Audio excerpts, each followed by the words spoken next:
Howdy, everyone. For today's Jolly Lark, I'm going to be speed painting 10 of the new Cities of Sigmar Steelhelms from Games Workshop. I'm going to get started with some black primed miniatures, and on top of that, I'm going to do kind of a heavy dry brush of scale 75 hull red primer. It's nice, it's kind of it goes on pretty thin. You'll see it doesn't go on too bright. A little more burgundy when it's wet, and it dries kind of into a nice brown. This is just kind of going to give some undertones to the whole miniature. I'm doing this very quickly, very messily. I'm trying to preserve the black in the deepest cracks, but pretty much get brown all over. And this kind of additional brown color is going to do a few things for us. It's going to provide some weathering on the metal when we get to the metal step. It's going to provide a little bit of natural shading, kind of a starting color, and some natural shading for all of the leather on the miniature. And it's going to be a good complementary color in the shadows for the blue that I'm planning to do the cloth. Whatever color you do the cloth, I think this still could work. There's really no color where I think you're going to be poorly served by getting this brown on the cloth first. So even if you look at the finished result and think, but I want my miniatures to be red, or I want my miniatures to be yellow, this still isn't a bad starting point. I wanted to say a couple things about this project while I'm dry brushing the brown on all these miniatures, and then I'll speed up the steps and go through the step-by-step a little quicker. So I took these miniatures to what I'd call a game-ready state, and I'll show you that. I took a picture of what the squad looks like in a game-ready state, and that took about 2.5 hours for the 10 models. So something about 15 minutes per model to get them to what I would call a game-ready state.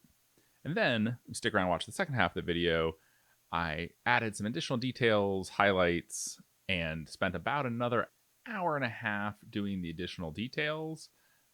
So all in, the final product that you'll see at the end of the video is about 4 hours start to finish. And that's with a few interruptions and a phone call. Edited all that out. This video is not 4 hours long, don't worry. So 4 hours, that's about 25 minutes per model. Not the speediest of speed painting, but something that's going to look good on the table, something you'd be proud to have a whole army of, and something that is striking from a distance, but also has some cool details that you can notice up close. There are a few very minor kitbashy conversions on this squad that you might notice when you see the whole squad pictured. I swapped out a couple of the shields for some bits from the Flagellance sprue, and swapped out one of the arms for the torch arm from the Flagellance as well. Which let me put in a little bit of micro writing on the miniatures and add a little fire detail, which are exactly the sort of fun, flashy details that stand out on the table and make a unit look cool.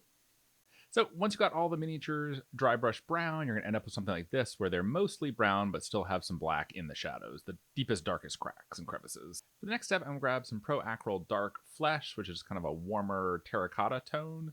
It looks similar on the palette there to the hull red primer, but it dries a good bit lighter. This is going to be an even faster, even messier coat of paint on each model. I'm just kind of very lightly kind of swiping around. This is going to form the basis for all the leather, and then also adds a little bit more variation to kind of some rusty variation to the armor bits. When we get to the armor, we're going to apply the metallics in a little bit of a rough way that leaves some of this red-brown and brown showing. So this is creating kind of a rusty underlayer to allow us to paint the metal much faster. And a lot of painting miniatures quickly, especially squad batch painting things quickly, is thinking about the steps before you embark on them.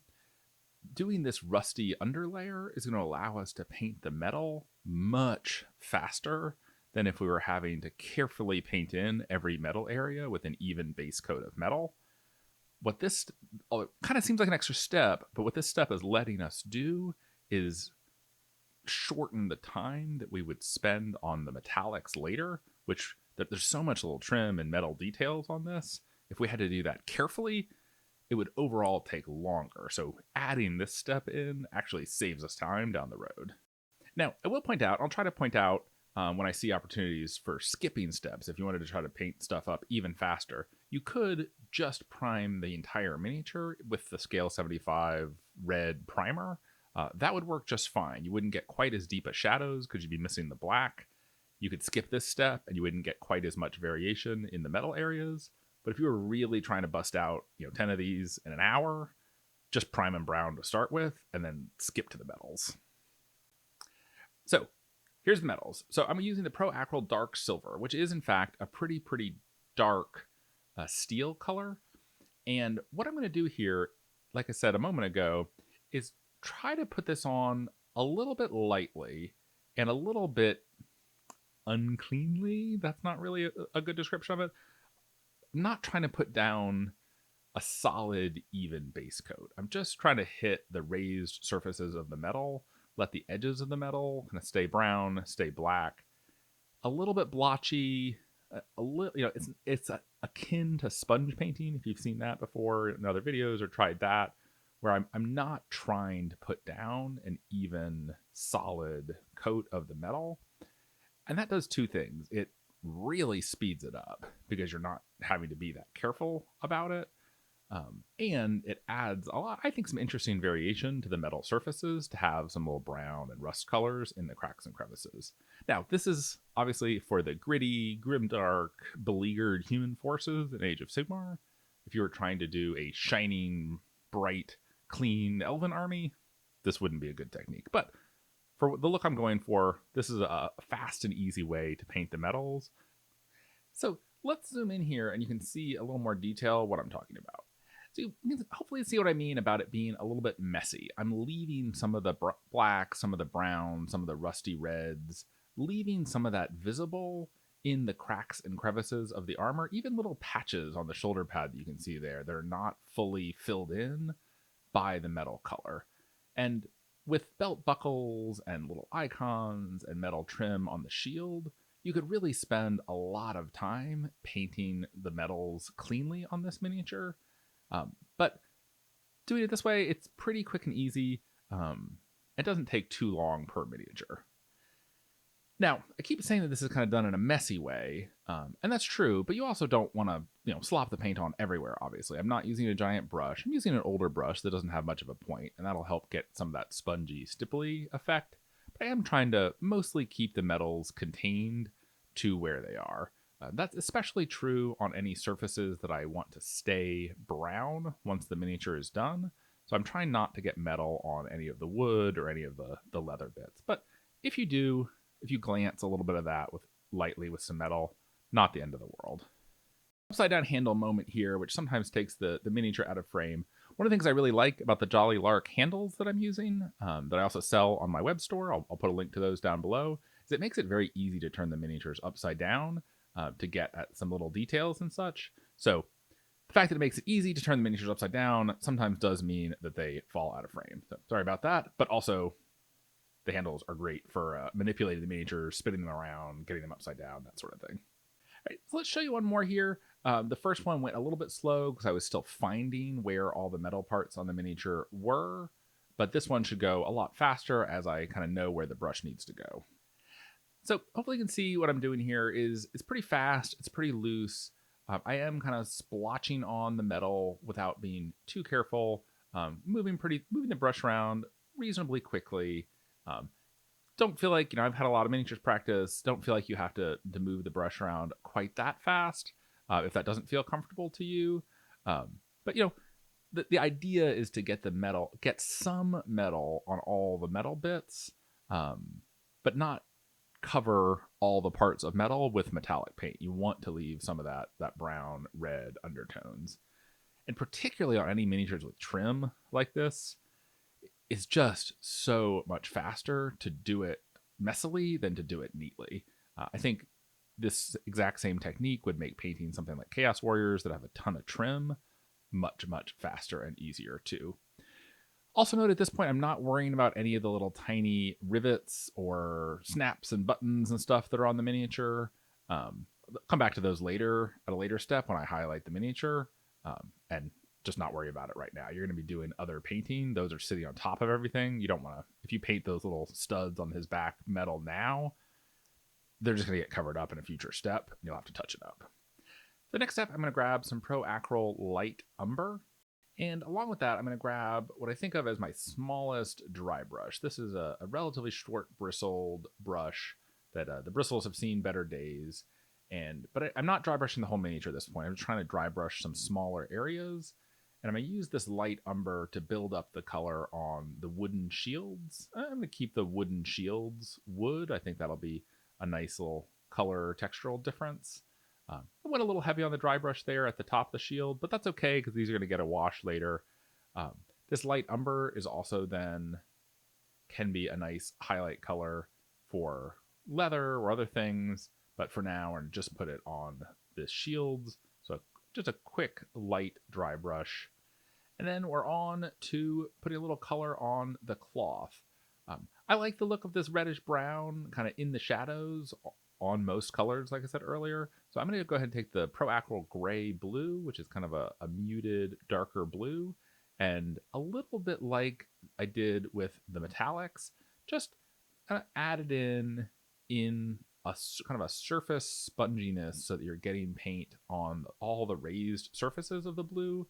But if you miss a little bit and a little bit of the brown shows through in the cracks and crevices, or there's the odd little splotch of brown, it's going to look like a little bit of crustiness, a little bit of dirt, a little bit of shadow, a little bit of wear in the grime that settled in the cracks of the tunic. Another thing I like about this technique is that it does something which I think of as increasing the intentionality of the messiness. And I'll try to explain what I mean by that. When you're looking at a miniature, you don't want somebody to see your mistakes. You want it to look like you didn't make any mistakes. You want it to look that way anyway, right? And to actually paint without making any mistakes is long and slow. I find it a little laborious.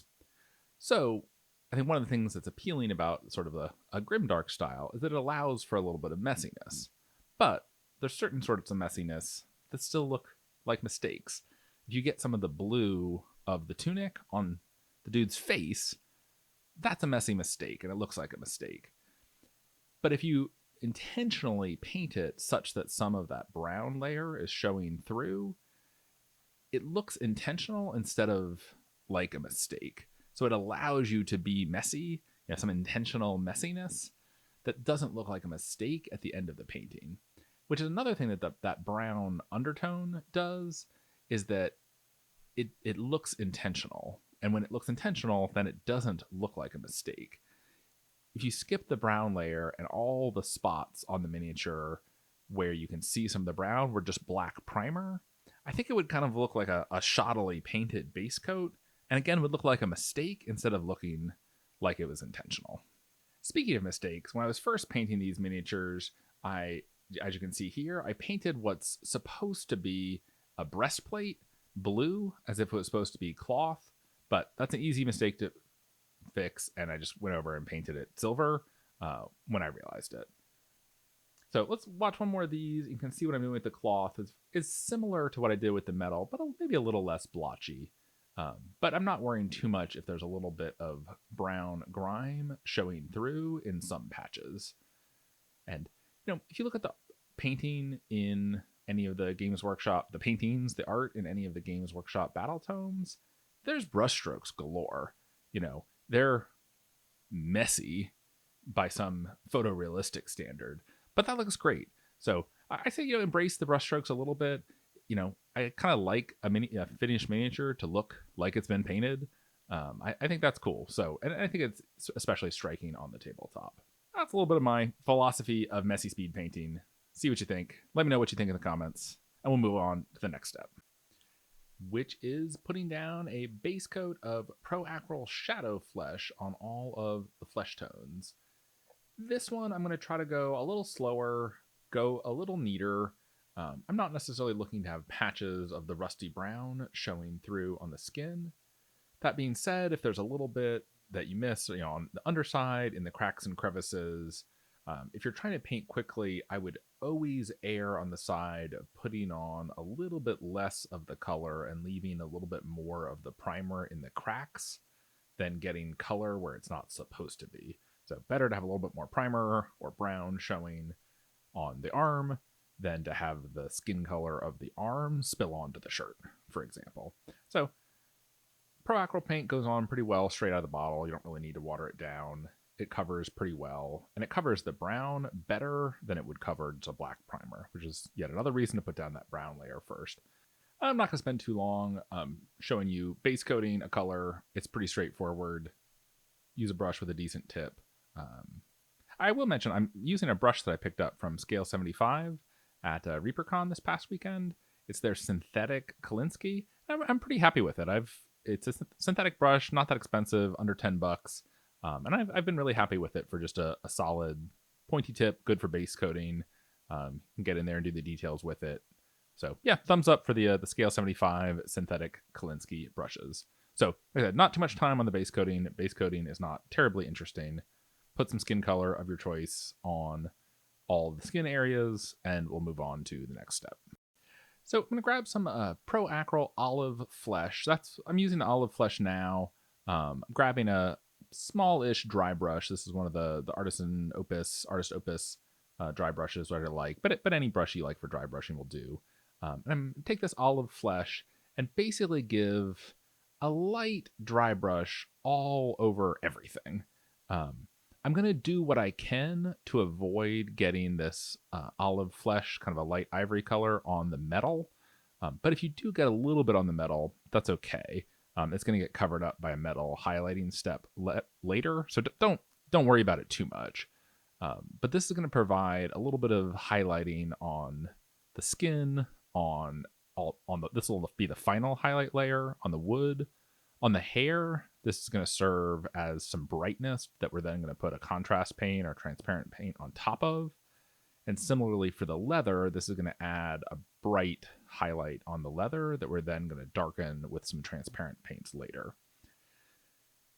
This dry brushing highlight step, we are starting to finish some of the colors on the model. So after this point is time to be a little bit more careful about leaving things alone that are done. So after this stage, the wood is wood parts of the model I'm going to call done, and I'm going to try not to get any paint on those areas. You don't need to worry too much on the blue, the white, this kind of ivory white dry brushing on the cloth areas. It doesn't really matter what color you painted the cloth before, because I'm going to use these dry brush highlights essentially just as a guide of where to place the highlights when I hand paint them on later.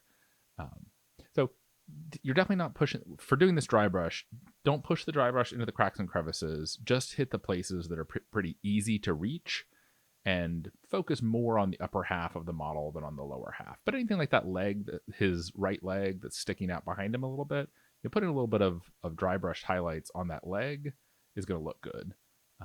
Any other little details, like this is a good stage called any bones and ribbons and stuff done. So kind of just going around. I'm going a little bit slow on this model to show you where I'm placing the highlights, but this can be a pretty quick step, 10, 20 seconds per model, just to dry brush these highlights all over. I'm going to speed up the footage a little bit here to 3 times actual speed, just to kind of show you a little bit more where I'm putting the highlights on more of the miniatures. We won't go through all 10 of the miniatures because that gets a little tedious, but showing you a few more, showing you just kind of a light touch on these, putting that white on the upwards facing areas. And you can see that I think this step really makes the miniature kind of come alive. This is picking out all the details that are already on the miniature. And honestly, if you are really going for speed, you probably could just stop after this step. From a distance, from 4 or 5 feet tabletop distances, this off-white highlight almost can serve as a universal highlight on all the colors. Again, trying to keep it off the metals. But we're going to take it a little bit further than that, even for our game-ready miniatures, because I think stopping at this stage can make the miniature look a little bit washed out as you've got this off-white all over everything. So dry brushing layers, in fact, because they're pretty dry and they don't have a lot of moisture in them, they tend to actually be dry very, very quickly. So as soon as you're done with the 10th model, you're ready to go back to the first. What I've done here is grab some Pro Acryl blue, and I'm just going to go in and essentially take this brighter blue mixed with a little bit of the gray blue just to match the tones And I'm going to go in and with a pointy brush, paint on brighter blue highlights to cover up all the white dry brushing. This does two things. The white dry brush does show a little bit under through because it's not a perfectly opaque paint, and helps to brighten up the highlights just a little bit. It also changes the texture of the cloth relative to the other parts of the model and makes the cloth look a little bit smoother. When you have dry brushed everywhere, it can kind of give the whole model a little bit of a dusty appearance. But if you have some areas that are dry brushed and some areas that are have the highlights painted on, smoothly painted on rather than dry brushed, it can be a nice. Again, textures look intentional. It can be a nice difference between them. Alternately, in this step, if you feel more comfortable with it, you could use a blue contrast paint or transparent paint, something that's kind of a medium blue, like Osterman blue or Ultramarines blue in the Citadel contrast range, or Magic blue from Army Painter, any of those kind of clear blues. You could put a contrast blue over this dry brush layer, and that would work too. For the textural reasons that I mentioned earlier, I kind of wanted to cover up the dry brushing on the cloth with a hand-painted highlights. But this would be a little bit faster if you just put a contrast color over all of the cloth. And of course, with all this technique, you could paint this cloth whatever color you wanted, swap the blue for an orange or a red or whatever, and that would be fine too. So with the highlights painted on, we are going to use a contrast color for our next step. This is the Citadel Contrast Agros Dunes, which is kind of a light yellow-brown, and I think works well to blend the off-white dry brushed highlights into the base coat of browns that we already had on the miniature to create kind of a worn, aged leather look. So this is going to go all over, if you're keeping track, are then primed black, base coat brown, a little bit of the rusty flesh tone, dry brushed off-white, and then with a layer of the Agros Dunes on top of it. So you could use that recipe for any leather on any model. I think it's a pretty quick, easy way to have a nice, worn, weathered leather look. So at this point, we've got some color all over everything. The leather's basically done. The skin is base coated. We've got some shades and some highlights on the cloth, the wood, the metal. And so to kind of pull everything together, I'm going to grab a pot of this is one of the new shades, the Targor Rage shade. And in my painting, this has kind of replaced both Agrax Earthshade and Nuln Oil as a kind of do-it-all shade color. It's kind of a rich purplish brown. It's got a little bit more color than Agrax Earthshade, and definitely leaves the miniature feeling more naturalistic, a little more rich than putting Nuln Oil all over everything, especially for fantasy miniatures. You don't get quite as harsh blacks in the shadows, and I feel like because it's both kind of rich, reddish, kind of a cool brown, it really works over most colors. I haven't really found a color that this doesn't look pretty good on as a shade color. And the new formulations of the Citadel shades mean that they sit in the cracks a little bit better and stain the raised areas of the miniature a little bit less. So I'm not necessarily putting this all over everything everywhere, but putting this on maybe 75% of the model, all the areas that would be getting a little bit of shade. So, anywhere that's not basically facing directly upwards can get a coat of this, and it serves to both darken the shadows and just kind of pull all the colors together and give everything kind of a coherent look. Skin's getting this, leather, metal, go wild. At this stage, if you wanted to go for a different look, if you wanted to go for a darker, grimier look, you could use Nuln Oil. I feel like I can spot Agrax Earthshade washed miniatures from a mile away, and it just kind of seemed not so interesting. I kind of tried to avoid that. Not that I never use it. I think Drakenhof Nightshade, which is a very dark blue, can be a good choice for an all-over shade color. And for a more stylized look, I think the violet shade, the Druchii Violet, can also look good. So pick your poison there. For speed painting, going with an all-over, or mostly all-over, 75% over wash of a color is a good way to go. And if you haven't tried it yet, give that Targor Rage Shade a try. I really, really like it as a shade color. So speaking of favorite colors, this new Vallejo Game Color Silver, they've reformulated it, and it is just about the shiniest silver I've ever used in my years of miniature painting. I just think it is terrific. I think it's really only rivaled by like the chrome marker pens that you can get, which are even brighter still, but kind of a pain to use and are not as precise as applying paint with a paintbrush. So for this step, I'm just using a very long, kind of more than anything, I just want a skinny brush, because as I'm applying these highlights, I'm often using the side of the brush to kind of wipe the side of the brush against the edge of a miniature. Kind of a rough edge highlighting. I'm not trying to do every edge, but trying to hit kind of the upward facing outside edges of the metal. And this really gives a nice sheen to all of the metal bits. Really sell this stuff. It's a little hard to capture in a video. It is so shiny and so bright in person. It really makes the metal areas look like worn, scratched metal. It really, really great stuff.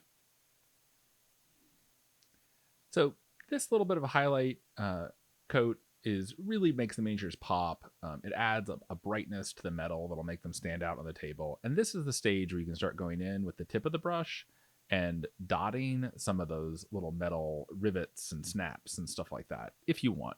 You notice on the boot here, that white dry brush earlier kind of picked them out. They read okay, they're visible, even without a metal tip if you don't feel like dotting all those little studs. But this is a good stage to do it if you want. You can also add, as you're going, some little scratches, little dashes or dots on the flat areas of the metal, which will break up the big broad surfaces and add a little bit more wear and tear to the metal. To wrap up the game ready miniatures, I'm going to grab a literal handful of some different transparent browns. Exactly what colors these are doesn't matter so much. And these are just going to be to finish off the hair on any of the models that have hair. Changing up the colors of the hair is a nice way to add a little variety to a unit. And just grabbed a number of paints equal to how many models that have hair showing, so they all have a slightly different color, brown or black hair. Putting the transparent, whether or not it's a speed paint or contrast paint or what have you, putting that over the white dry brushed hair will give the hair some shadows, some highlights, and is a pretty quick, easy way to make the people in the squad look a little bit different from each other. You can do a similar thing with the flesh tones. Even if they all start with the same kind of shadow flesh tone, by adding additional layers of transparent brown washes, again, could be contrast, could be speed paint, you can darken the skin tone down and have a variety of skin tones in your unit. You can do that at the same stage while you have these different browns out, put some of the lighter brown washes over the skin, and then use the darker browns for the hair if you want to have some of the miniatures with darker skin tones and darker hair. And that same kind of rosy shadow flesh color we put on earlier is because it's kind of a ruddy reddish dark pink, and everyone has the same red blood flowing under their skin, and everyone's skin has kind of a reddish undertone. So it works well as a base coat for any skin color. Now, this next bit is not normally in the Steelhelms set, but if you're working on a Cities of Sigmar army, you're probably going to have some torches in the entire flame in Pro Acryl's titanium white, which is just an incredible white that covers really well. I mean, look at what one coat of this white looks like over black. Really, really great. So just give all of the flames a nice coat of white. Once the white is dry, we're going to give the flames a quick dry brush with Pro Acryl Magenta, which is just kind of tops of the flames to be solid pink, and use the dry brush to kind of feather that out as you go downwards on the flame, so that the bottom parts of the flame, the pink is just on the raised edges of the fire, while the tops are pretty solidly painted with the dry brush layer in a magenta, kind of like so. Next, to finish off the flame, I'm going to grab a little bit of clear yellow. This is the Pro Acryl clear yellow, but any bright yellow, contrast paint or speed paint or express paint or whatever would do fine. And just going to paint the entire flames with the transparent yellow. That'll turn the white into yellow, it'll turn the pink into orange, and it'll smooth out the transitions between the two. and you'll end up with a nice realistic flame color, like so. And if you want, you can put a little bit of that clear yellow, on the haft of the torch. You can put some little glints of it on the armor that's facing the torch. I'm going to put a teeny little bit, like kind of on the steel chest plate, a little, just a dab of it on a couple of the pieces of metal that are facing the torchlight. Just very quick source lighting, OSL. It's sometimes called object source lighting. And that's it. For the bases, I'm going to go through this very quickly. It's a pretty basic basing technique that I've got a whole separate video about if you want to check that out. But we'll run through the steps. I'm going to start off with the Pro Acryl Black Brown, giving that kind of a heavy dry brush all over the base. Once that dry, follow up with a quick dry brush of the Pro Acryl Warm Brown. And then once that's dry, follow it up with an even lighter dry brush of the Pro Acryl Golden Brown. Like I said, blowing through this because I've done lots of basing videos. This is a very basic basing technique. I have a whole video about it. If you want to see that in more detail, just check out the link below. There we go. About 2.5 hours, about 15 minutes per miniature on average. And we've got 10 table-ready Steelhelms. So that's all of them lined up on their handles, on their project board. Actually, let's switch to a better picture and get a closer look at these. Couple of lights, black velvet background, and it's a good looking squad of minis. A whole army of these would look great on the tabletop. Bigger models and characters are going to take a little bit longer, but all the same techniques could be used for those. And with this, you could knock out all your infantry for an army in a couple of weeks worth of work and be ready to play sooner rather than later. Now, that is all true, but that being said, there's definitely some room for improvement. There's always room for improvement. So in the second part of the video, I'm going to show you some things that I did to take them a little beyond table ready. I'm not taking them beyond table ready to Golden Demon winning by any means, but just a few little things you can do to make the miniatures pop a little bit more. And I said at the beginning of the video, but just to repeat, it was about 2.5 hours to get them all to this point. And then I spent about another hour and 15 minutes, hour and a half, adding the additional details. This does require a little bit more brush control, a little more fine detail work, and I would not feel bad at all if you want to stop at the previous point and leave these details for later, get your army on the table, maybe come back and touch things up. These are 100% pick and mix details. You could do one and not everything else. You could pick a couple of these that you feel like were higher impact. Up to you. But to start off, and there's no particular order here, at this point the miniatures are basically done, and I'm just adding a little bit more detail, so you could take these in any order. But I'm going to add a little bit of a brighter flesh tone mixed with a little bit of airbrushing medium to reduce the opacity of the paint. I'm just going to add a few little highlights on the face to make the facial features pop out a little bit more. Mostly putting these new highlights on the face, but if there's an upward facing bit of a hand or arm or knuckle, you can add a little bit of brighter skin there too. So let's show you one more face. I think I particularly like the sculpt on this head. I think it has a lot of character. It has some nice little kind of forehead wrinkles that take highlights well. So just dabbing on a little bit of this translucent, bright flesh tone to the bridge of the nose, the curve of the nostril, the eyebrow, the cheekbones, and it just kind of brings the face out a little bit, brings the face up just a little bit more, upper lip. The shadow tone plus the Targor Rage shade that we were working with earlier, it gets you a pretty good way on the faces, but that little extra highlight, it helps. So this is my favorite head out of the whole box set. I just think the sculptor did a great job on it. Has a lot of character. This is a very cool set overall. Next up, I'm going to add a little bit more pop to the cloth. In this case, I'm using the Pro Acryl Gray Blue.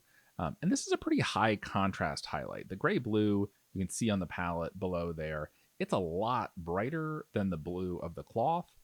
Because it's such a high contrast highlight, I'm just adding it to the very tops of the creases and the trim of the blue. This is not a subtle highlight. This is a sharp, bright highlight that I'm only going to put on small areas. This is going to look really good from across the table. I'm not trying to perfectly blend all the way from shadows to the brightest highlight. Just not the idea. So let's zoom in here. You can see what I'm doing a little closely. To help sell it as kind of a worn, weathered scratchiness, I'm putting in the odd little hash mark or scratch with this light blue, especially on these plates that are on the shields. And I think a little bit of weathering marks like this can help sell a bold, bright highlight. And again, all about intentionality. Make the look a little bit more intentional with where you're placing the highlights. And these are small, little bright highlights that we're putting on just the edges of the cloth, the tops of the creases, plus the odd little wear mark or scratchy weathering mark wherever you seems appropriate. There's no real right or wrong way to do that.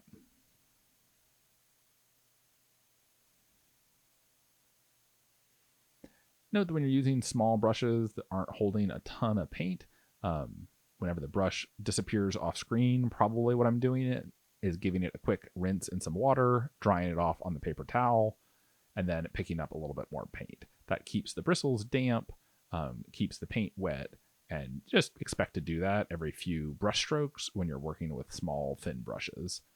Natural hair brushes hold a little bit more paint, but have a little bit a tendency to get sloppy with it if the paint is watered down, because they do have this pool of paint in the brush. And synthetic brushes hold a little less paint, but you have to refresh the paint more often. But the edges of the metal are a little more pronounced, and if it's a little messier, that's okay. One of the nice things about that brown, rust, dry brush white undercoat is that it lets any details that you want to leave as kind of a brownishness, you can just leave it be. But here I'm going to pick out the collars of their undershirts with the Pro Acryl dark ivory. So it'll bring a little bit more attention to their heads and their faces, and it's a nice little pop of bright color. To further brighten up the fire and add a little more detail, I'm going to add a little bit of watered down white, just bright, bold white, into some of the lower cracks of the fire, kind of the lower valleys, and that'll brighten up the base of the flame and make it look like it's even a little bit brighter. And this is just laying a little bit of bright white into the valleys at the base of the torch. To add a little bit more visual interest to the faces and to get ready to paint the eyes, I'm going to pop in just the slightest hint of the Drakenhof Nightshade, which is a very dark blue, into the eye sockets of all of the miniatures. This will kind of, our eye sockets are usually a little bit darker than the rest of our face, so it'll give just a little bit of a shadowedness to their eyes. Also appropriate, for all the miniatures have a haunted look while they're striding through the mortal realms. And this also then darkens up the eye sockets, which will make it easier to add the whites of their eyes in later. There's two different ways I sometimes paint eyes depending on the miniatures. In this case, having added the nightshade, the dark blue shade to their eye sockets, I'm just going to put the teeniest, tiniest dots of white on either side of the pupil, since the whole eye socket is already a little bit dark. This will kind of create the pupil and the darkness around their eyes in one go. So really zooming in here, it's a little hard to capture on video, but you can see that if with the dark eye socket, just two little dots of white in both eye sockets give you a pretty good eye effect. For any scrolls, books, and parchments, my go-to for doing it quickly and neatly is to grab a .005 micron pen. It's a little easier to control than a brush loaded up with paint. And I'm just going to use that micron pen to do a little fake illuminated letter. I'm going to draw a square at the start and put a little design in it, and then do some writing on the parchment. Now, what I've found is a trick to get this writing to look natural is to have an idea of something in your head, lyrics to a song, nonsense sentences, lazy brown fox, that sort of thing. And, obviously it's tiny little illegible scribbles, but having an idea in your head of what you're actually writing can help to give you some little capitals, give you some ups and some downs to vary the word length. And it ends up looking a little bit more natural on the miniature than if you just are doing squiggles. I tend to find that when I draw squiggles without actually having words in mind, it doesn't look quite as realistic. I don't end up with the uppers and the lowers and the odd capital and that sort of thing. To sell the idea of that square at the start of the parchment as an illuminated letter, I'm just going to grab a tiny bit of a color. It almost doesn't matter, but red stands out nicely. And just add a little teeny dots of red inside the square and around the little letter I drew in there, and then grab a little teeny little bit of yellow. Maybe it's an illuminated letter that has some fire, whatever, but just a little splotches of color, kind of sell that as an illuminate, one of those large medieval style illuminated letters at the start of a manuscript. Finally, you're going to add a little more variety and interest to the base by dabbing on some kind of medium gray onto some of the coarse rocky bits. I'm using the Jolly Lark that I sell, the stuff that I sell in my online store, the basic basing blend, which is a mixture of fine and coarse grit. And I'm just picking out the bits of the coarse that are mixed in with a little bit of that medium gray. This is, don't worry about being too neat with this. If you get a little bit of the gray onto the finer grit around it, no problem. But you do want to make sure you're kind of dabbing it on the top, and so that it's sitting on the surface of the grit, not getting into the cracks and crevices. I had a little bit of white left on the palette paper there, so just mixed in some of that into the same gray to create a lighter gray to highlight the rocks with. One of the nice things about working quickly is that you end up with paint still on your palette that you can reuse for other stuff. So with very, very light touch of kind of a dry brushing with a lighter gray, you just kind of graze the top of those rocks. Any area that you put gray on before, just kind of graze the top of that with that lighter gray to add a little bit of a sharp highlight to the tops of those rocky areas. And now we've got bases that kind of look like a mix of rocky ground and dirt. And then a favorite final finishing touch on human faces is to grab a little bit of the Citadel Caraberg Crimson shade. This is a very thin, dark red shade paint. And I'm just going to apply a little bit of that, just a little dab of that to kind of the centers of the miniature's faces. Definitely hitting the nose, depending on the sculpt and whether or not there's some definition for it to grab onto there. Sometimes hitting the cheeks, but let's say definitely the nose, fully cover the nose. And then if you want to put a little bit on the cheeks, it's not going to look like makeup. It's thin enough that it's just going to give it a little bit of a red, ruddy tinge to the face that'll give the face a little more depth and naturalism. And that is it. I'm calling these done and ready for the new army. But before we go, I thought it might be interesting to throw up on screen here a quick side-by-side, since I did snap a good picture of them at the game-ready state and the table-ready state. And if you want to pause, look at the difference in the two, see which one you like better, or see which details you feel like are the most important.